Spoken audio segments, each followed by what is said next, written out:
What's up, everyone? This is our new podcast called Rowdy Reviews, where me and my good friend Gavin, two big Kyle Busch fans, review each race. Got post-race debrief. Everyone's got the hot takes, and Rowdy Nation does it best. So, first, we're going to kick it off with the Busch Clash, the first race of the 2021 NASCAR season. And I mean, what do you got to say? One race, one win. One race, one win. That was no better way to start off 2021, especially after a really hard 2020. So it's always nice to win. Like Kyle said, I mean, he'd love nothing more just to be here Sunday. That'd be even better. It only took 35 laps for me to like this year more than last. And yeah,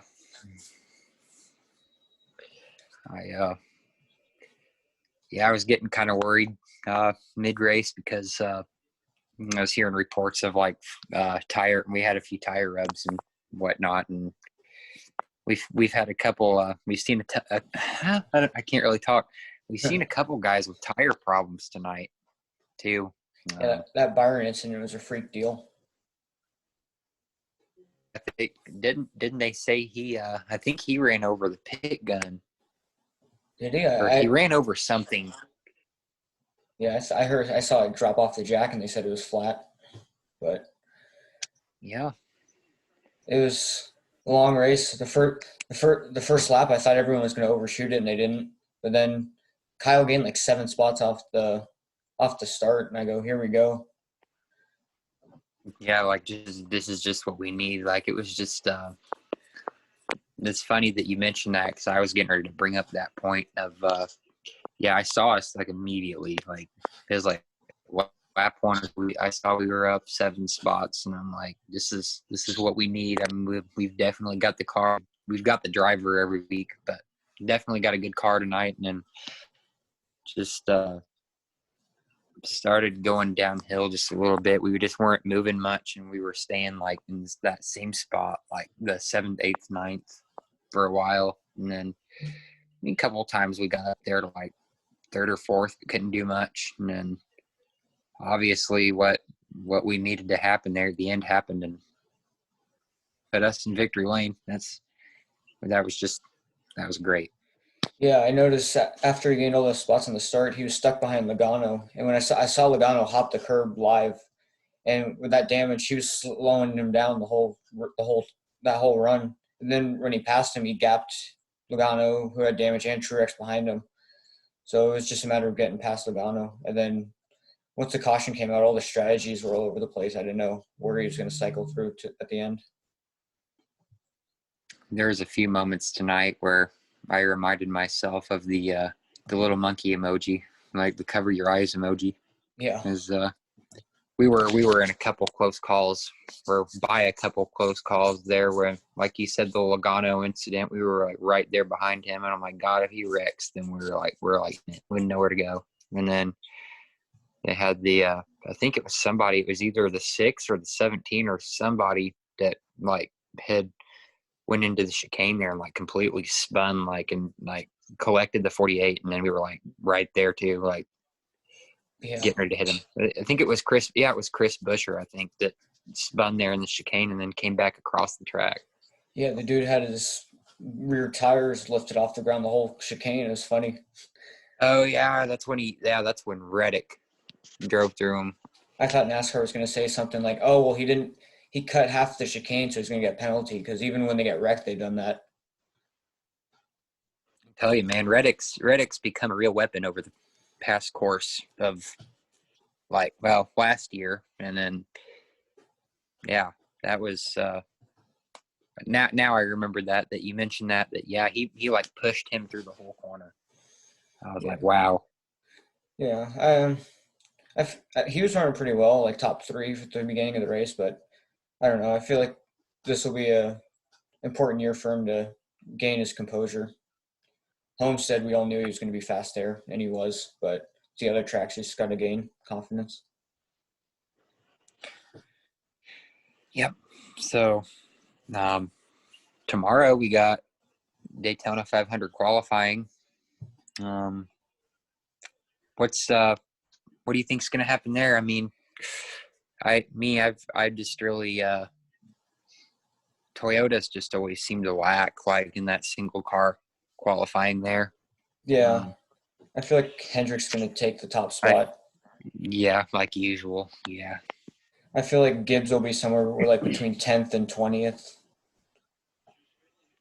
But I don't know. I Do you think tomorrow they should, in like that first practice, they should worry about trying to get their car good in a pack for the duels, or should they worry about one lap? Oh, do they actually practice tomorrow? Yeah, they got like one session at like noon. Is that televised? Yeah, it's on FS1. Oh, nice. Okay. Um, Me personally, yeah, I would want to get comfortable with the pack because you're not gonna have much practice for Sunday beforehand. I mean, before the duels anyway. I mean, the duel, like say if there wasn't any, uh, so to speak, pack practice that you're going out there in the duel for the first time doing that, and you're just, I mean, you just don't want to go out there in the duel and tear everybody's cars up. That'd be a bummer. But yeah, I mean, I would try to spend a little bit of time in a pack, like it has to be even a small pack, Yeah, I feel like it's just just going to to be kind of the get used to Toyotas. it. I feel like it's just going to be the Toyotas, Bubba, and then Gibbs, maybe Ty Dillon, but Now, is it just me, or was tonight's race like a lot like more sloppy than the first road race they had there last year? Like people were just like, it was like mistake after mistake. yeah, I don't really remember that much of the There was first a lot of, race. there was also just a bunch of complaints on the dirt tonight. Well, I can tell you, yeah, because I think I worked last year during the race, the points race there last year, but that race always haunts me just because of how it went for Kyle. You know, having taken the lead on like lap 1 or 2, and then like flat spotting the tires because he wasn't like quite used to the braking points, Yeah, and then like the car just basically broke like 3 different times. Like he went to the garage like 2 or 3 times that race. It was just, and of course Chase Elliott won. So I'm not gonna um, lie. When I saw Chase get ahead of Kyle tonight, I thought it was over for him. Like his chances of winning were over. yep, But yeah, I yeah. And bought. then I saw that. What's up? Oh, sorry, I saw that. Yeah, when Chase kind of out there, I was kind of like the same way. Like, yeah, well, we know it's over. But the restart was with like 5 to go, and then they said Blaney was coming with fresh tires, and if anything, I was just like, oh god, I want Blaney to win just because, like, I wanted somebody to be able to stop Elliott's winning streak on the road courses, and and then Blaney got ahead of him.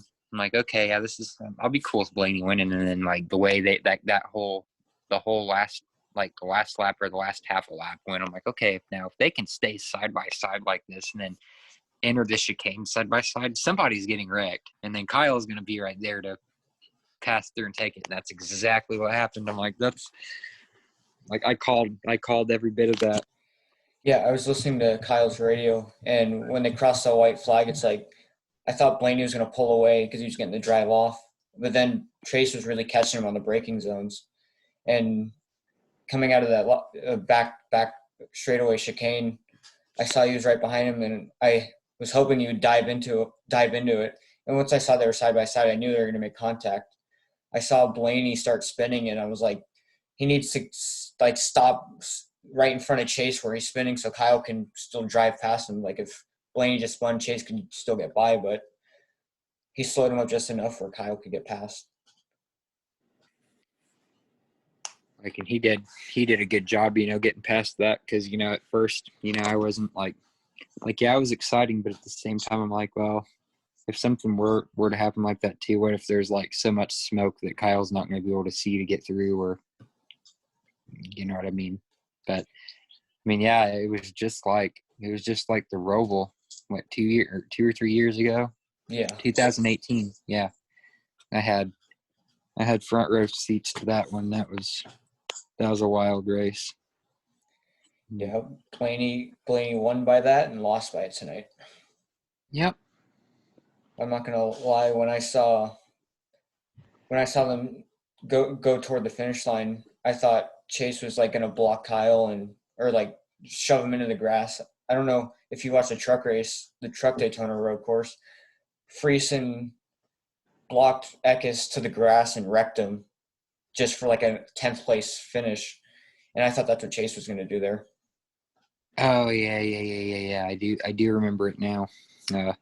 There's a lot of stuff about 2020 that I just like have forgotten, but now that it gets brought up, I do remember because see a lot of these races I've watched live, but 2020 has been like the forgetful year for Yeah, me, it is. to say the least. But I always there are a lot of things that I will remember about 2020, good or bad. Well, Like the Texas win, that's what stands out the most. the way I see it, the three winners on the Daytona road course last year won the championship, so it's a good start. Yeah, that is a good start. And hopefully this year we can just get the one last trophy we're looking for. I know That'd be awesome. he was talking about standing there on Sunday. It's like just seeing that picture of him at the finish line at Daytona, whether it's a Clash, road course, duels, whatever. I don't see him winning at those speedways, so it's special to see him win at Daytona again. Yeah. Yeah, because they said, well, yeah, it's been, let me think. 2016 was the last time he won there. Yep, and it's been 9 years since his last Clash victory, which also was a last lap pass. Yeah, maybe it's lucky you got that die cast. Yeah, the die cast is awesome. I just recently got that one. Like that, I think that was like my last grab actually. And they just put that. I've been trying to look for that. I've actually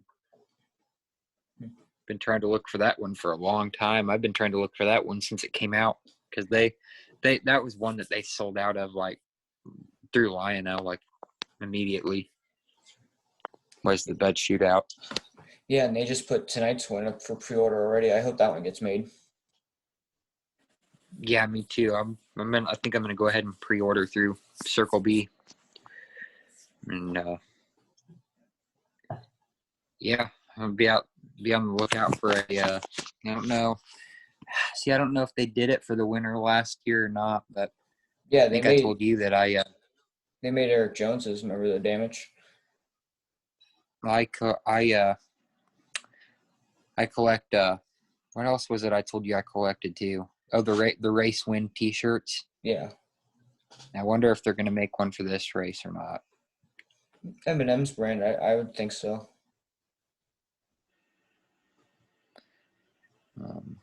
Yeah, there was a lot of moments in the race tonight though where like I was just like, well, I hate to start to think like negative, but it's like I said, the Chris Buescher incident or whatever, I just sit back and watch the replay and be like, well, I'm actually surprised we weren't involved in that, or like just because it's Daytona. Like, Yeah, when he restarted in like seventh, I was going to be happy with the top five tonight, just because it's not the speedway, it's not a wreck fest. I just wanted a solid finish to start the year, and then obviously 2 laps to go, and you're in that spot, you hope for the last anything to happen for the win. mm-hmm. So, and then he just That announced went. his truck schedule too. He's going to run the triple at Atlanta. Oh yeah, he is, isn't he? That'd be, man. Imagine an Atlanta sweeps that.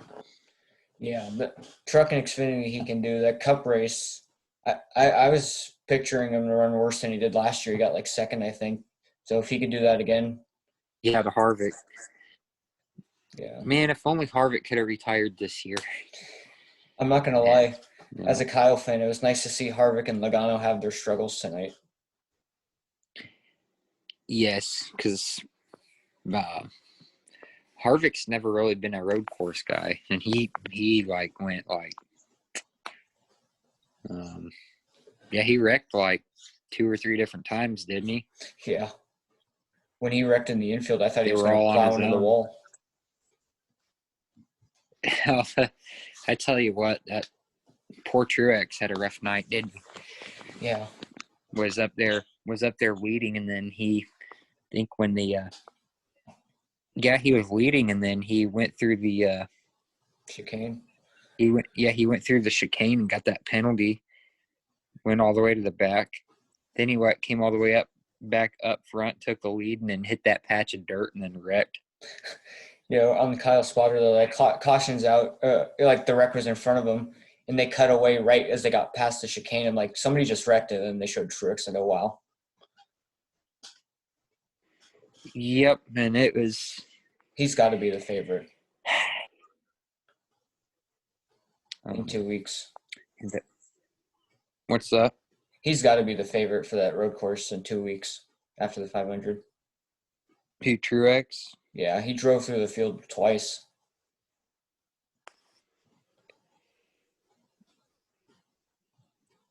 I think all the Gibbs cars are going to be good, like strong that race. I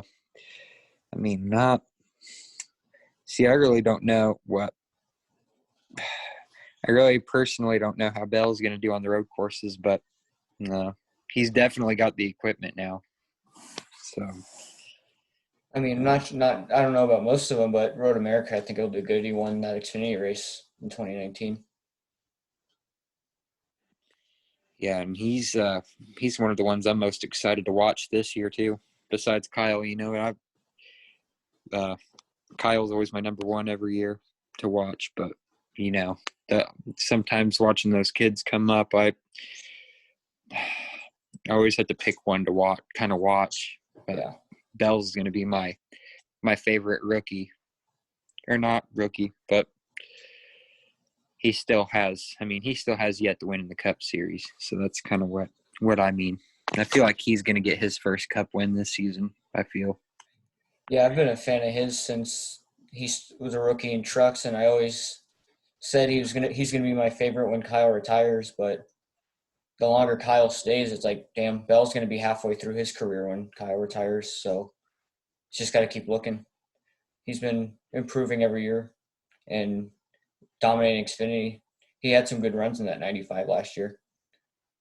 Yeah, he did, and I feel like he kind of got slept on, or just because of the team he was driving for. But there was a lot of races where people just didn't realize until like an hour after the race was over that did Bell really finish like third or fourth or fifth or sixth or whatever. Like Texas last year, Yeah.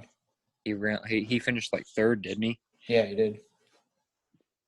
I'm just like, wow. I mean, and it's races like that where I'm just like, I can't even imagine what he would have done if he was like in a better car, like the 20.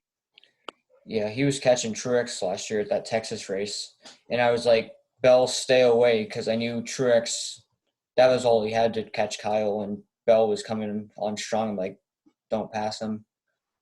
I know Bell's one of my second favorite, but dear God, I needed Kyle to win something last year. Yeah. So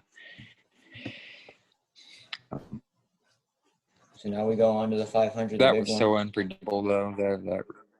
That race was, though. It was like so unpredictable for me. Like I didn't even know. The car was going to be as good as it was, and even if it was, I'm just like, well, something's going to end up happening, because he was complaining about, like, he swore up and down it was blowing up at one point that race, but it didn't. Yeah, hopefully last year was like he's got notes from showing up with nothing, showing up without practice, and he can use them this year. Like this was a practice session for 2 weeks, and the 500 is going to Yeah. have practice. And then, of course, the Bristol Dirt Nashville Circuit of Americas Road America and those types of places are going to have practice, right? I Yeah, would assume. yeah, Yeah. they are. So that's kind of a plus. I mean, too bad we still can't practice everywhere, but it's it is what it is, man. Like you just said, I mean, if we have notes from last year, that's good. I mean, we went through it last year, so we can at least know a little bit on what to expect this year.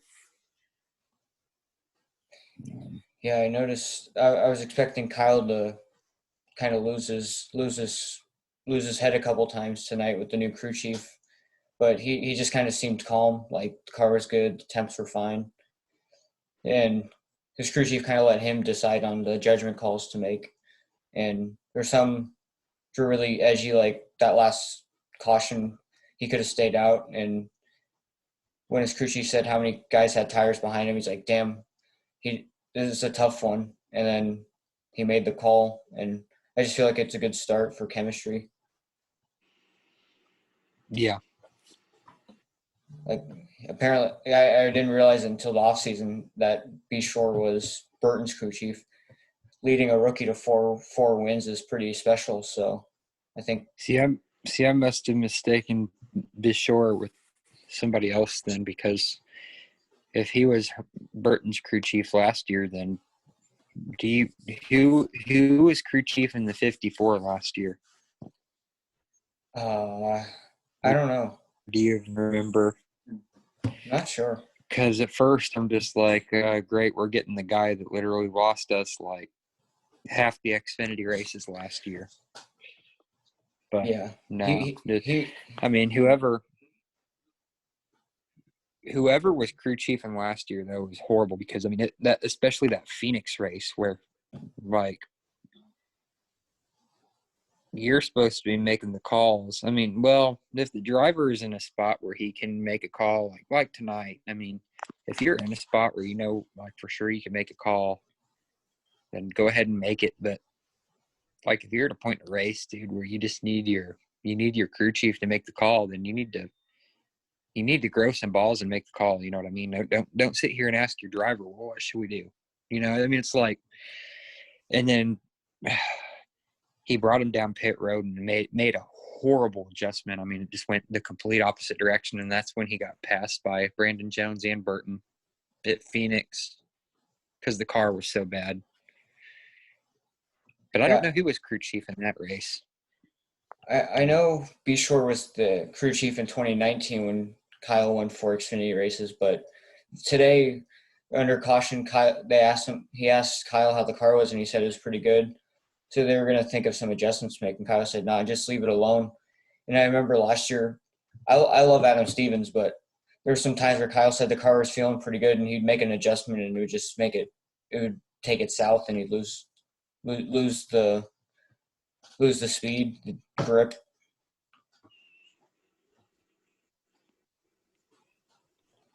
I mean, yeah. I mean, over all in all, though, I really do like Adam. Adam will be missed, but I mean, I'm willing to at least see what 2021 has with Ben, and could be better. You know, you just never know. I mean, we won the first race together, so that's a plus. Yeah, at everything kind of. I'm not worried, but we win the Clash. I remember 2012 he won the Clash, and then he barely won a race all year. But last year he had that year, so this year it's time for a breakthrough. Yeah, I just thought of that too. So it's like I'm gonna try to not sit here and think about that. But yeah, statistically though, yeah, that's kind of what happened. Went to win Richmond, and then that was really it. Didn't even win any of the lower series races, Yeah, I remember as I 20. recall. Now it's 2019 and 2020. The Clash winner hadn't won a race in the regular season or at all. 2019 and 2020. Jimmy in 19, and then Who won it in 2019? Jimmy. Oh yeah, Jimmy in 19, and then yeah, Jones last year. And then Man, hopefully he can have one of those Daytona sweeps where he wins everything. Doubt it'll happen on the speedway, but maybe the road course again. That'd be nice, man. But my, um, I don't like a question I get asked frequently is, well, now I can actually answer the question since the race is over, but just about my thoughts on the road course and having the road course for the Clash or whatever. I'm still personal of it. That's just me. I mean, I'm happy Kyle won and everything. That's great, but personally, I prefer the oval to back. Yeah, my opinion on it's like What's I was against it. your take on it?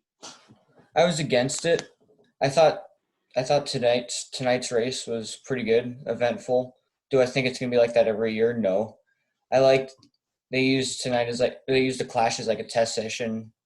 They get racy. It's like the Coca-Cola iRacing last week. There were a bunch of wrecks, and then last night it was really clean up to the last lap. I just feel like they know they can move around. They can make the edgy passes. Last year's was a wreck fest, but there's no reason to have that anxious. What do we got to do to change this and make it on the road course? But would I rather have the Clash as a road course than a regular season race? Like I don't want to watch 65 laps of it or whatever it is. Yeah, like for instance, I'd rather have I'd rather the Brickyard still be ran on the oval than the road course. Yeah, that's the But prestige. that's just me. I mean, they said that there's a that we're happy with the Xfinity race in the finish last year, but I mean, I don't know. That's just to me though. To me personally, that's just killing tradition. Just because I used to go to Indy for the races every single year, and now it's like now I just think they're going to a complete different track. It's just weird, but I don't know. Yeah, The cup race might be exciting there this year. I just had to give it a try. yeah. You got all the non-Chase Elliott fans wanting more short tracks. Basically, everyone in the fan base wants short tracks. And then NASCAR sees Chase is winning road courses, so they not necessarily because of Chase that they added more road courses, but short tracks. There's a lot of short tracks around the country, and I love the beating and banging, the fenders rubbing, short tempers, and I just feel like road courses they get too spread out. Every once in a while we have a finish like we did tonight, but most of the time you see first and second maybe 3 seconds apart, and then everyone else is like 18 seconds. It's just Sonoma. I love Sonoma. I go there every year, but without that 2016 finish and when Tony and Denny bumped each other, it's been pretty spread out. Mm-hmm. Watkins Yeah, Glen's short enough. Watkins Glen's short enough where it has one of those frantic finishes, but Sonoma, Road America's huge. It's going to be. I feel like it's going to be really spread out there.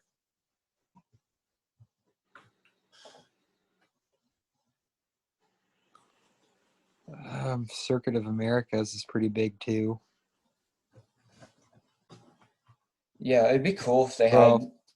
I mean, at least for the stock car, it's going to take a minute, or not a minute, but you know what I mean. It's going to take a little bit more for a lap time there. I mean, that it's not a Formula One. It's far from a Formula One lap where they turn like a minute something a lap. It's now.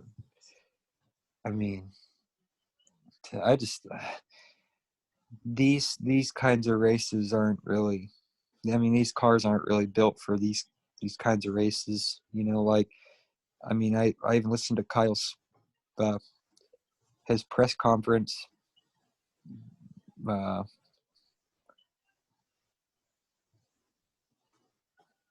I think it was a Zoom or just the media.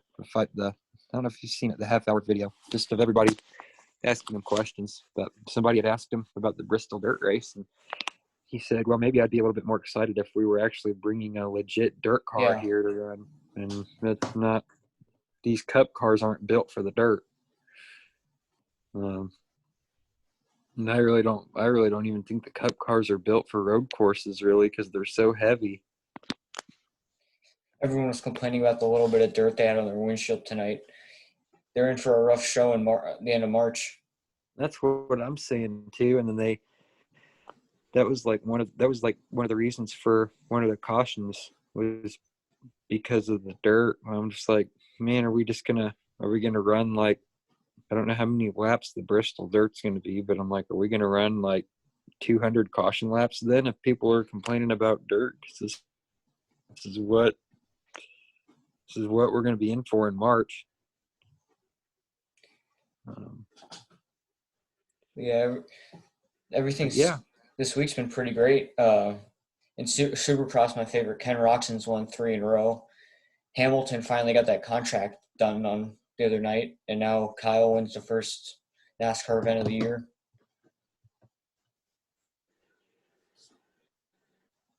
Off to a good start.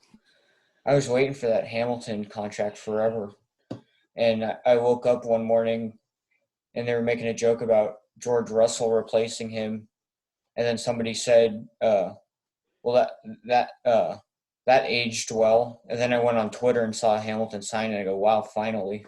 It was just like a big sigh of relief. Yeah. But man, if we can, and imagine, I think it's too good to be true, but imagine if Kyle won the pole for the 500, won the duel, and the 500. That'd be epic. If that happened, then I'd actually enjoy watching Daytona highlights years from now. Yeah. All I can ask I really for, don't think that. all I can ask for is a clean duel race and a shot at the end with like 10 to go. Yeah. And it'll be fun watching the Wreckfest and Trucks Xfinity ARCA like it always is. Who do you got in those races? So for the trucks, I'm really going for John Hunter this year. And ARCA, man, You don't even know who's in there, do you? I don't, just because there's been so many changes. Like I don't really know who's ended up like moving up or going elsewhere like during the off season. I mean, is Deegan still running ARCA or no? No, she's just Trucks full time. The only notable driver in ARCA is Ty Gibbs in the 18 again. Haha, there we go. So Ty Gibson, ARCA, I feel like he's going to have another year of handful of race wins. So yeah, Ty Gibbs, John Hunter, and Xfinity. I'm going to go with Harrison Burton. Yeah. I'm going the same boat in ARCA with Ty Gibbs. I feel like he's been winning everything whenever he races, and this year he's going to do full time. So I feel like he's going to have a fun, eventful winning year there. In trucks, I'm going Chandler Smith. Kid's been fast since he jumped in a car, and I was looking at his finishes last year in the trucks. The first half of the year wasn't great, but the last half, every finish was in the top 5, which is pretty impressive. So I feel like I'm ready to see that 18 safe light car in victory lane. I only saw it once the last 3 years, and that guy who won that safe light truck is Gregson. That's who I'm going for in Xfinity. I just love how interactive he is with the fans. He's such a cool dude. Like, I met him at Sonoma and was talking to him just like a normal friend, more than happy to chill, have fun. And I felt really bad for him in Texas when Burton passed him in the last corner. I was rooting for him to get in the championship 4, and it didn't happen, but I don't know. 2018, he was my favorite truck driver, and he only won once, and I kept Bell when Gregson moved to Xfinity, but this year I think Gregson's gonna have a breakout.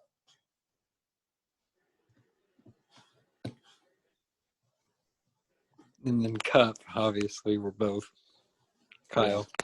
Until he retires, anything he races, I'll want him to win. I've kind of lost all my respect for Noah. I mean, I know, like, on the track. We'll just say on the track. His personality, like, I don't know who it was I just discussed this with, but we were talking about Logano. Like, Logano's a real asshole on the racetrack, but he seems like he could be a cool dude off the racetrack. Yeah. I'm kind of like in that same boat with Noah. Like, really cool guy off the track, funny guy in general. Like, he loves to joke around. He's real, but like on the, I mean, there's been like 3 or 4 good races so far that he's like straight up wrecked to win or go for a win. And that's what basically got him out of KB. That's what made the final decision over at KBM when he pulled that move on Todd. And then none of them won. Yeah. And then another good one was, I think, last year at Bristol when he like body slammed Allgaier to win Bristol. Yeah. I mean, I don't know how to explain this, but I feel like there's certain ways you should handle a last lap move or a last lap, like to try it like a bump and run or whatever. Like if somebody were to do it, Kyle, like even if it was clean or dirty, I'm gonna be like upset about it just in general. Like, did it happen? But then after watching a replay, I'd either decide on if it was like a clean move or a dirty move. Like, I think that was the Bristol. That was just a little too much. Like, he just like body slammed him, and then that was the end. Like, he didn't even like get on his bumper or whatever. They just kind of like knocked him up the hill. He just like completely like went to the inside and just ran him up the wall. And then, what was it, 2016 when Edwards bumped Kyle out of the way at Richmond? Yeah, that would hurt. What was your take on that? I mean, I don't really. He did it Honestly, I cleanly. still don't even know. Like, he did it cleanly. Yeah, I mean, if he wanted to do it dirty, he could have spun him out like Kyle did the junior. He could have really sent it in there, but he just gave him a bump out of the way. It's a teammate. It is what it is, but at the same time, you're still going for a win in the Cup Series. You got to do something. Yeah, and I just like that. That was one where I just like couldn't decide. I was like dead even in the middle. Like, kind of like I really didn't like it, but I dealt with it anyway. I didn't let it ruin my whole year or whole weekend or whatever. But I was more upset by the way Harvick bumped Kyle out of the way in New Hampshire 2018 than I was at Edwards deal. yeah, and yeah, that was 18, and then was it last? Yeah, it was last year at Michigan when he did the same thing to him at Michigan with like 2, 3, 4, 5 laps left in the race. Or maybe there was a little more. I'm not sure. But regardless, Kyle was in the lead and Harvick just went up there. And the thing that made me mad about that was that Harvick clearly had the car to just pass Kyle clean. Yeah. And still didn't. The Martinsville race last year, I still crack up every time I think about it. Is that he did what he did, and he was the one that suffered, and Kyle just basically did a 360 and kept going across the line, and then Harvick was just in the fence. Yeah, I saw a tweet today when Harvick spun. They're saying Harvick's still in 2020 at the end of the season form.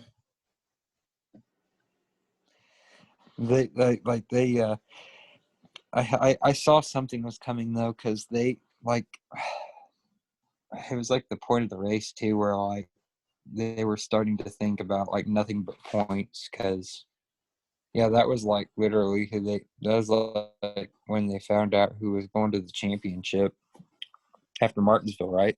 Yeah.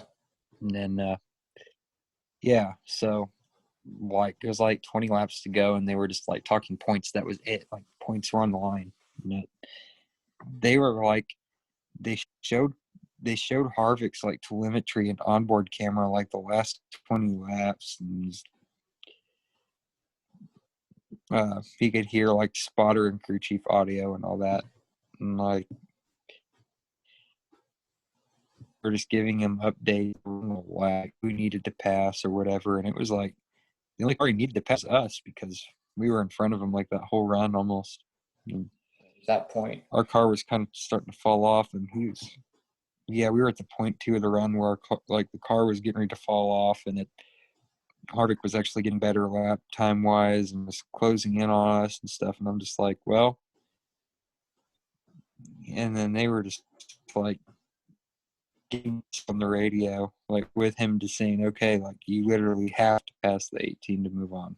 And like just saying it like every lap and just talking about like how he was closing in and stuff. And then, of course, Harvick kept telling him to like quit talking and stuff. He had this and did all that. And then, like, yeah, he got there and he's like, I just like, okay, like last lap, he had to pass him, but he wasn't close enough to him to just pass him. He was going to have to make contact.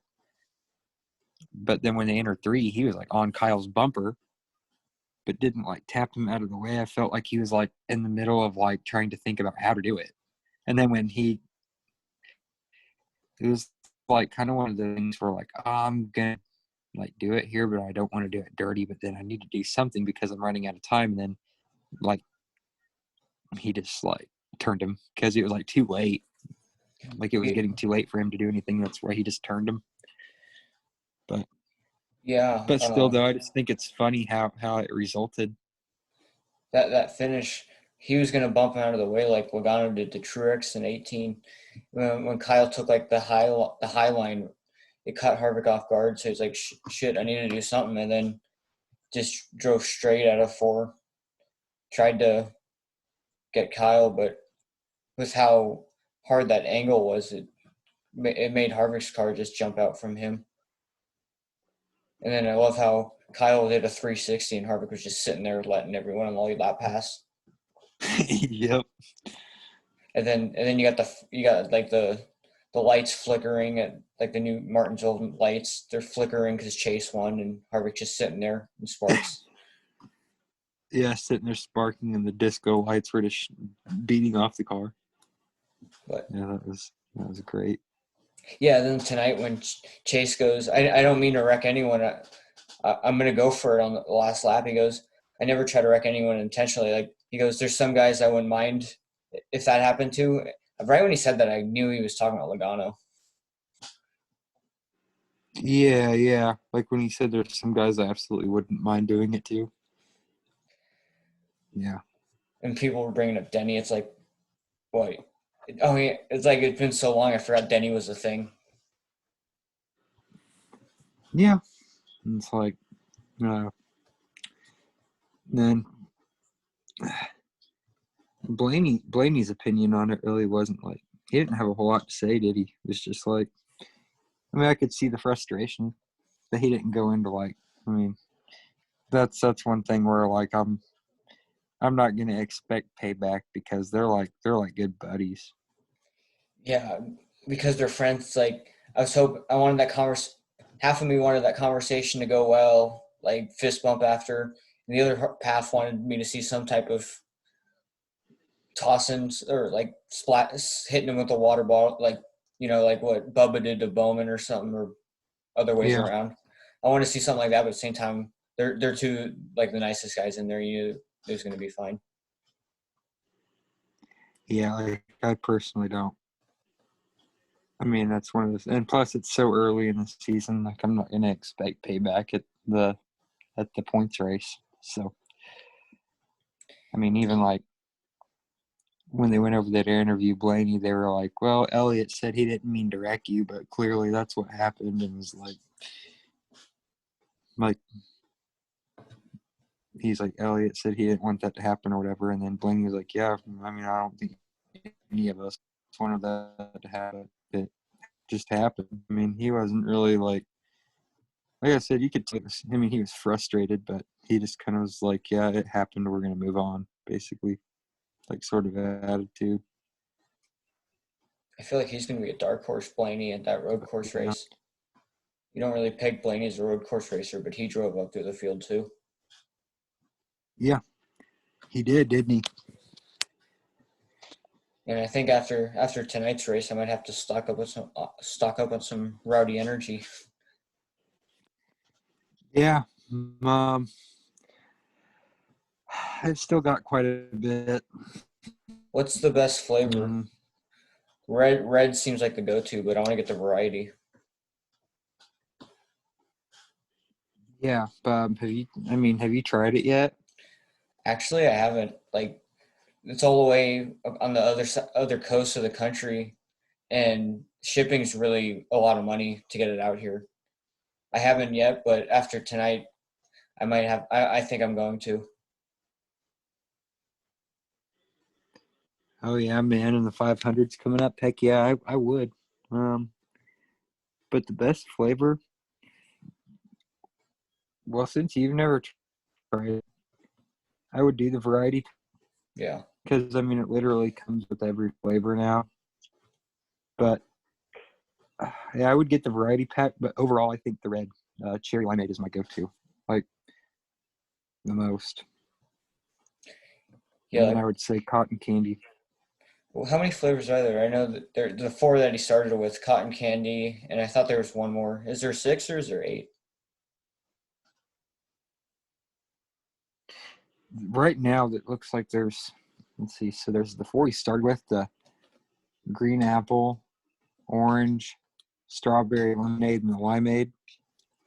Those were the 4 he started with, and then he brought on, so there's 7, because there's Cotton chiseled candy. ice, peach mango, and cotton candy. There it is. Yeah. I feel like that variety pack's gonna have 6 of them. I don't know which one it's not. But I really do like the cherry limeade, and I'm really a huge fan of the cotton candy too. Yeah, tonight I saw him. He had an unusual color in Victory Lane. Like, it was one of the Rowdy Energy flavors, but you thought he would have used, like, I don't know, green. Like the red. Yeah, red, like the main. Yeah. I think he either had orange or peach mango. Yeah, I think it was the orange one. But, yeah, then I noticed last year after post-race, they'd have the interviews, drivers getting out of their car, they wouldn't have the mask on. Kyle put his mask on right away. I wonder if there's, like, new protocols or it's just his choice. I feel like personally, I feel like Kyle's like really like big on the masks. Yeah. Because there was what was it? He ran the snowball derby, or there was another race. I think it was the snowball, but there was regardless, it was a late model race that he had ran last year. Yeah, it was the derby. Yeah, and people were, and it could have happened just because it was Kyle Busch too. You know how people can be, but there's a lot of people I feel like making fun of him because he was like literally one of the only drivers there wearing a mask, and everybody else didn't give a shit attitude. Like Chase Elliott wasn't seen with a mask on, like even once. Yeah, like, and there's like a handful of drivers weren't even wearing masks. I hate to say it, that's just the sport they're in right now. Just a lot of those guys are from the East Coast, the South, and where it's more laid back, the restrictions right now. And I remember last year at his Texas interview, he didn't have his mask on, but it's like it was just him and one other guy interviewing him. And yeah, I feel like it was his choice tonight because in Supercross, I kind of like it. They interview the podium, and they have just the announcer and the rider, and it'll be like 5 minutes after the race. They'll have their mask off for the interview, but that's just because it's just the one guy on the podium, and then they go to the next guy. I feel like Yeah. whoever wins the 500 is not going to have the mask on right away.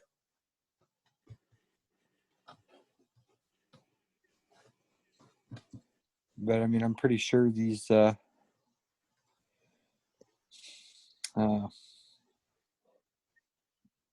they're still going to be doing these Zoom meetings for a while, like for media stuff, I would assume. Yeah, did you see him holding the computer today during the press conference? Yeah. Oh yeah, after the race. Yeah, they're like, "Why are you holding the? Why are you gonna make him hold the computer?" And Bob said because there's a technical difficulty, and that was like their plan B.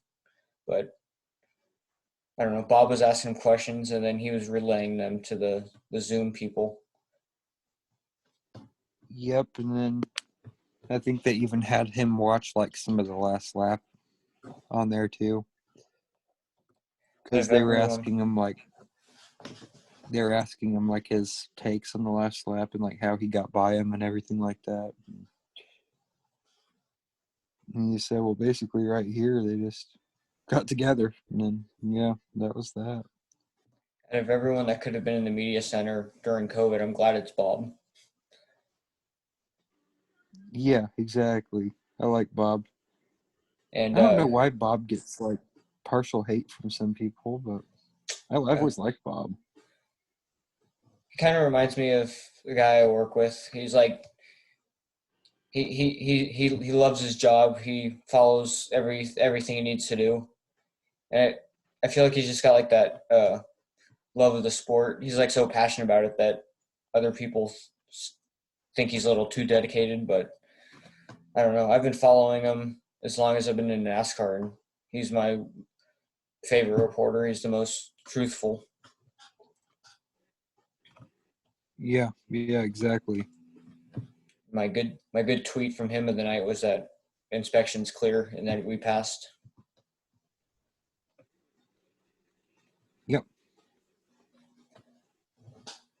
So that about concludes our first podcast of the year, reviewing the Busch Clash. I mean, I don't think they're all going to go this way in victory lane, but it'd certainly be nice if most of them do.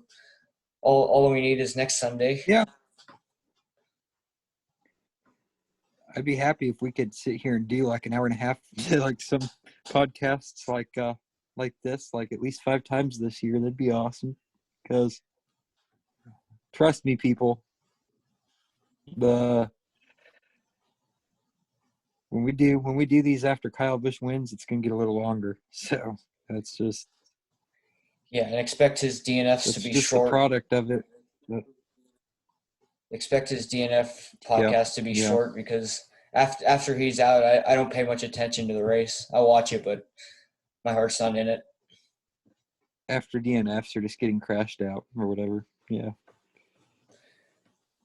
So we'll move on. 500 Sunday. We'll hope for the best. Rowdy Nation out.